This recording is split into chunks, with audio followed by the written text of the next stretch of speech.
Okay, so think about this for a second. How does a woman in the 12th century not only rule a kingdom, but rule it with the official title of king? It sounds impossible, right? Well, let's dive into the incredible story of Tamar the Great, the monarch who took Georgia to the absolute peak of its power. Her reign was, and this is no exaggeration, a masterclass in politics, warfare, and how to build a lasting legacy. And here she is. This is a fresco of Tamar from her time. Born around 1160, she inherited the throne during what's now called Georgia's Golden Age. But here's the thing you have to understand. That Golden Age wasn't just handed to her on a silver platter. Oh no, she had to fight for it, she had to build it herself, and she had to do it while facing down some seriously intense opposition. Now, this is where it gets really fascinating. Let's talk about her title. She wasn't called queen, at least not in the way we think of it, like a king's wife. She was called Mepe, and Mepe means king. You see, the Georgian language doesn't assign a gender to that word. They used it for her specifically to send a message. She wasn't a placeholder, she wasn't a consort, she was the sovereign ruler, with all the absolute power that title carried. And believe me, she was going to need every last bit of that power, because the throne she inherited was anything but stable. Let's take a look at the political powder keg she was handed. So her father, George III, was a strong king, for sure. But he was also a harsh one. Just before Tamar took over, he had viciously crushed a massive rebellion from the country's most powerful nobles. That meant Tamar was walking into a kingdom where the aristocracy was just simmering. They were full of resentment, biding their time, just waiting for a chance to get their power back. This timeline really breaks down how it all went down. So in 1177, you have the revolt. Her father crushes it, but he's smart. He knows the danger isn't gone. So in 1178, he does something really strategic. He crowns Tamar as his co-ruler while he's still alive. It was a brilliant move to make her claim to the throne undeniable. So by the time he dies in 1184, she's already technically the monarch. And this quote just nails it. The nobles saw a 2-for-1 opportunity here. First, they could push back against her father's tough policies, and second, they could exploit what they saw as her biggest weakness, the fact that she was a woman.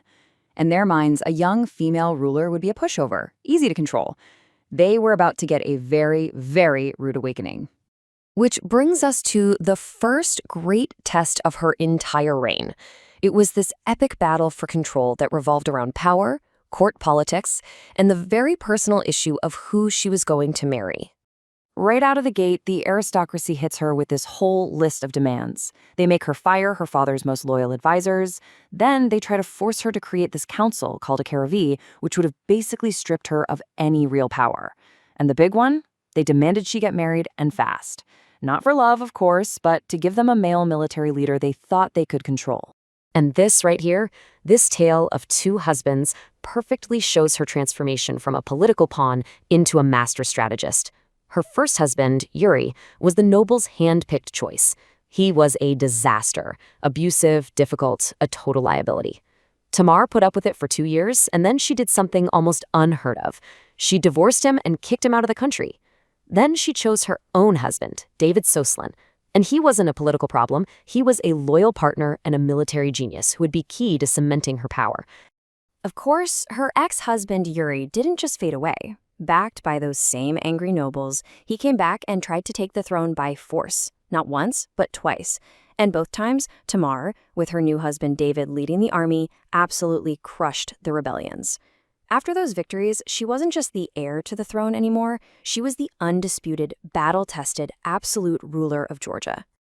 So, with things finally secure at home, Tamar turned her gaze outward.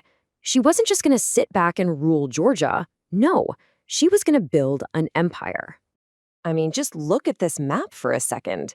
This is what she built. Under her rule, the Kingdom of Georgia expanded to dominate the entire Caucasus region. It became a true pan-Caucasian empire, stretching all the way from the Black Sea over to the Caspian Sea. A historian from the time put it perfectly.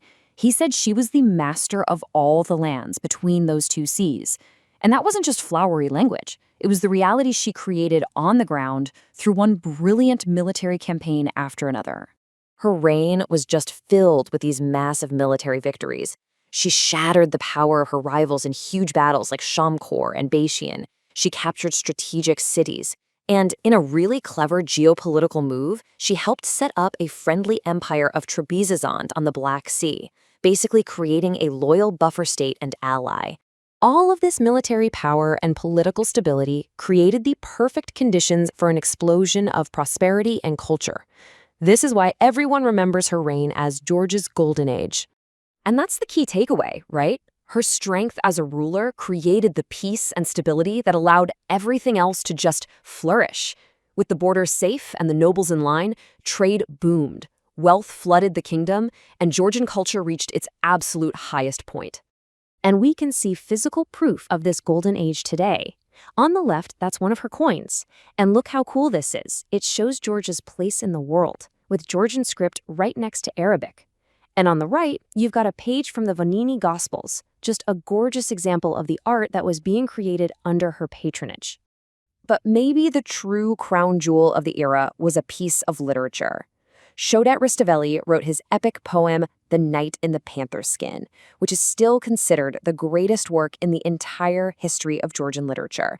And he even said that Tamar herself was his inspiration for the wise and just ruler in the poem. So after this life of just monumental achievement, her story takes one last, very mysterious turn. Tamar died pretty suddenly around the year 1213. We know her body was first taken to the Gelati Monastery, which was the traditional burial place for Georgia's royals.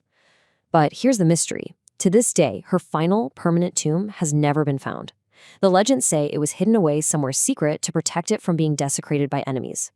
And that kind of leaves us with this beautiful, really powerful thought from the writer Grigol Rabakadze. Maybe her physical grave doesn't really matter, because her true legacy, her real resting place, is in the heart and the memory of an entire nation. She isn't just a body in a long-lost tomb. She's this unfading story, the incredible story of the king who was a queen,